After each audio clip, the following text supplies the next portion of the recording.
So today, women all across America are observing a day without women. They're striking, they're wearing red in support of this cause, and they're not going to work, whether that's paid or unpaid. If they're going to shop, they're going to go to women-owned businesses only. I took the opportunity to see how and why women are choosing to observe the strike and how cities across the nation are affected. For my first stop, I met up with Vanessa Snyder. She was born to a single mother. She is now a litigation attorney at the Axelrod firm. It's a women-only owned firm in Philadelphia. For me, equality is just something that I was raised with. Vanessa is using her day to prepare for a presentation about the need for pay equality and the financial impact of women in America. So in terms of the pay equity issue, women in America only make 76 cents for every dollar that a man makes.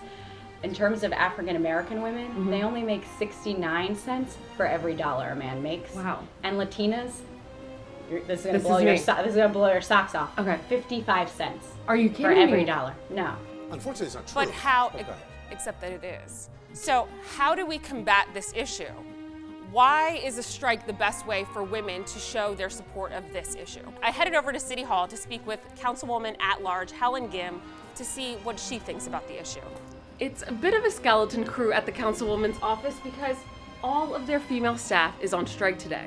There are lots of different ways to show impact, and a strike is one of them. And I think it's important for strikes to occur to remind people and to have them pay attention and get people talking about what it means to have women's work, paid and unpaid, be a part of our society. And so it so often goes unappreciated, and I welcome other people to come in and try and address this issue. So with my students, I want them to understand that the work that women do is really important, especially my girls. I want them to understand, when they grow up and they're working and they're not being paid enough or they're working in unfair conditions, that, they have every right to demand better conditions. The challenge with women is getting people to acknowledge your worth. And how do you do that in a workplace that might be dominated by men? Or when you see statistics like that make you mad, like why am I making less than another man in the exact same position? How do you address that? I would be lying if I said I agree with how it's celebrated.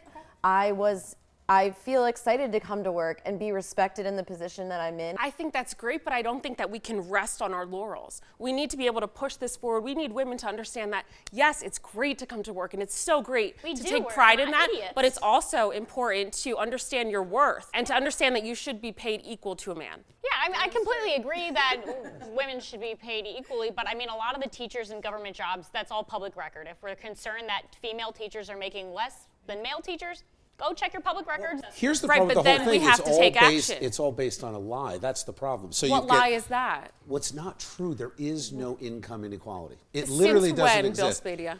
It's so funny to me. So I spend a lot of time researching. I did a note today. You probably saw. So the Department of Labor statistics, literally matching full-time job to full-time job. Not only is there no inequality, but it's not based on apples to apples. Unlike what you heard today, it's based on a 35-hour work week compared to a 40-hour work week. The information that I spoke to was a private organization that brought this information together.